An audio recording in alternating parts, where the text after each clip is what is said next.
Kaixo irakasle, zer moduz? Bideo honetan azalduko dizuet nola egiten dugun guk lana antolatu, Google Driveen hainbat plantilla sortu, ondoren Classroomen bidez ikaslei bidaltzeko eta haiek erantzunak bertan idatzi ahal izateko eta guk oso modu errazean nola zuzendu ditzakegun. Lehendabizi interneten sartu zuen navegatzailearen bidez eta sar zaitezte Google Driveen. Nik hemen ja badaukat nire karpeta. Nik gomendatzen dizuet irakurgai bakoitzeko karpeta bat sortzea. Nik adibidez, hau hartuko dut eredutzat. Hemen gehitu ditugu alde batetik PDF-ean testu bat, baina gehitu daiteke ere Google dokumentu batean. Eta ondoren zenbait galdera sortu ditugu. Ikusten duzuen bezala, testuari buruzko galderak bertan idazteko aukera ematen dute. Baina, noski, ikasle bakoitzarentzat kopia bat eginez. Orain azalduko dizuet nola bidaltzen den hau Classroomen bidez eta ondoren nola jasotzen ditugun ikasleen erantzunak. Orain Google Classroomen sartuko naiz. Jakingo duzuen bezala, hainbat ikasgela daude. Kasu honetan, Itakako erregea euskara arloan bidaliko dugun etxerako lana denez, bertan klik egingo dut, eta ikasgelako lanean, goiko atalean, lan berri bat sortuko dut. Hemen aukera daukat izenburua idazteko. Irakurriaren ulermena. Eta argibideetan azalduko dut ikasleek zer egin duten. PDF-ko testua irakurri eta erantzun galderi. Orain, esteka egituko dut. Hau da, sartuko naiz Google Driveen eta Itakako erregearen testuaren esteka hartuko dut. Zer gertatzen da? Hemen klik egitean, esteka agertuko zait. Baina, hemen irakur dezakezuen bezala, Nafar gobernuko dominuko pertsonek bakarrik ikus dezakete.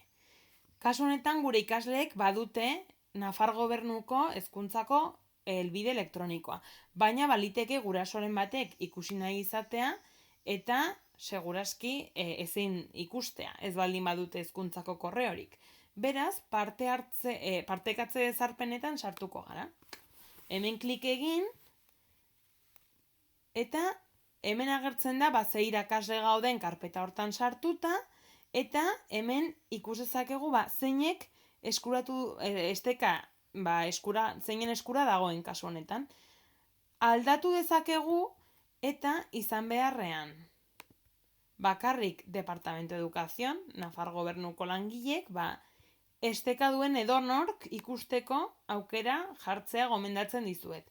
Horrela ikasleren batek gurasoen korreotik sartuz gero ikus dezakeelako. Hemen kopiatu esteka sakatu eta berriro Classroomera itzuliko gara. Hemen gehitu eta esteka atalean itxasi egingo dugu eta orain zuzenean PDF-aren esteka agertuko zaigu. Orain berriz Itakako erregearen galdetegiragoaz eta hemen ere partekatuko dugu. Kasu honetan nik edonork esteka ikusteko aukera eman diot.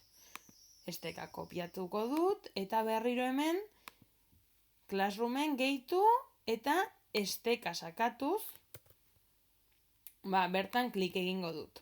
Badago aukera ere zuzenean Google Driveen aukeratzeko, baina nik nahiago dut estekaren bidez egitea Classroomen hainbat karpeten barruan sartzen ez ibiltzeko. Driveko karpetetan ez sartzeko. Beraz, hemen baditugu dokumentuak. Zer gertatzen da? Kasu honetan ikasleek bakarrik dokumentua ikus dezakete, baina ezingo dute editatu. Ze bestela denek batzuek besteen gainean editatuko lukete eta eromen bat izango litzateke. Nik gomendatzen dizuet hemen egin ikasleentzako kopia bana sakatzea. Horrela lortuko dugu ikasle bakoitzarentzat kopia bat egitea.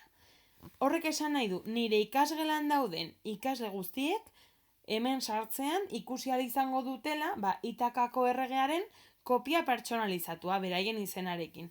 Eta bertan idazten dutena gero guk ikusi ahal izango dugu. Beraz, hau ja prest daukagu. Orain, epe muga jarriko diogu, adibidez datorren astelena, gaueko 12etan, eta programatuko dugu, esate baterako, astelenean goizeko 8etan argitaratzeko.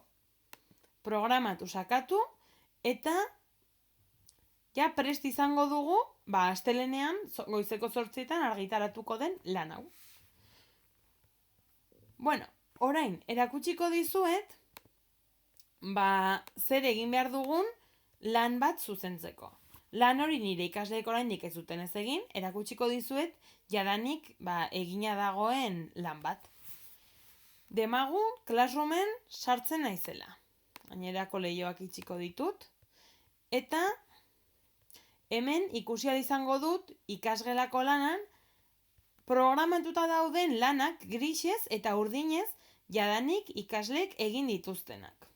Nik adibidez entzumenaren ulermena fitxa hau erakutsiko dizuet. Hau aurreko maiatzaren 18an nire ikasleek egin zuten. Bueno, ikusten duzuen bezala gehiengoek. Gainean klik eginez irekiko zaigu hemen ikusten duzuen leihatila hau. Hemen ikusten da nik jarri dudan azalpena, baita bideo bat ikasleek ikusi behar zutena, ondoren galdera hauek erantzuteko. Klik egingo dut hemen, ikusi lana. Hemen hainbat aukera daude. Ikus ditzaket zein ikaslek erantzun duten. Hemen ikus dezakegu zeintzuk entregatu duten eta bi hauek adibidez ez dute entregatu. Gorriz agertzen direnak. Hemen ere agertzen da. Entregatu ez dutenak eta entregatu dutenak berdez. Sartuko naiz lanetako batean. Adibidez, nire ikasle honen beinaten lanean. Gainean klik eginez, bere lanean egin dituen moldaketak agertuko zaizkit.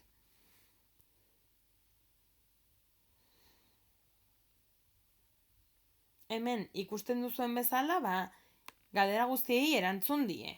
Non bizi zen Gertrudis Orgina, berak hemen azpiko hau idatzi du. Basoan bizi zen Gertrudis Orgina. Hemen nolakoa zen, norekin eta ikusten dugu berak bakoitzaren erantzuna idatzi duela. Kasu honetan, erantzun guztiak ongi ditu. Orduan, nik hemen jar dezaket adibidez, bikain egin duzu. Eta kalifikazioa 100tik 100 puntu. Hau horrela jarriko banu, ikasleari horrela agertuko litzaioke. Demagun zerbait zuzendu nahi dio dala. Pues hau adibidez, jar dezaket beste kolore batez, eta hemen emango dit aukera idazteko. Edo baita ere azpimarratu dezaket, nahiago baldin badut, kolorez ez aldatzeko. Eta hemen iruzkindu dezaket, adibidez. Erantzuna gaizki dago. Zuzendu. Eta erantzun sakatuz, nire ikasleari jarritakoa agertuko zaio. Beraz, horrela nahi dudan guztia zuzendu dezaket. Nota ere jar dezaket eta argitaratzen baldin badut, nire ikasleari, arazoren bat dago, baina teorian hemen jartzen ditudan komentarioak agertuko zaizkio ondoren nire ikasleari. Eta horrela ikusiko du bere lanaren feedbacka jasoko du. Hemen lana itzuli sakatuz gero, ikasleari lan hori itzuli egingo zaio, berak berriro jasoko du, eta ikusi ahal izango du.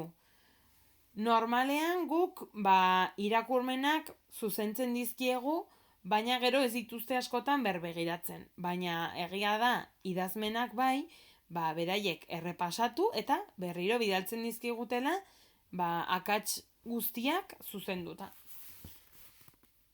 Bueno, espero dut ulertu izana nola erabiltzen diren tresna hauek.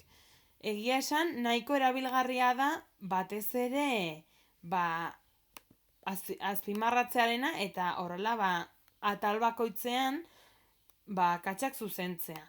Batez ere ortografia katxak daudenean, pues erraza delako zerbait azpimarratu eta hor puntua falta zaizu edo maiuskulaz idazten da edo H-a gaizki jarri duzu bezalako komentarioak jar ditzakegulako.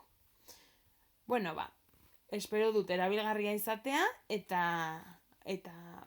zuen klaseetan aplikatu ahal izatea. Eskerrik asko, agur.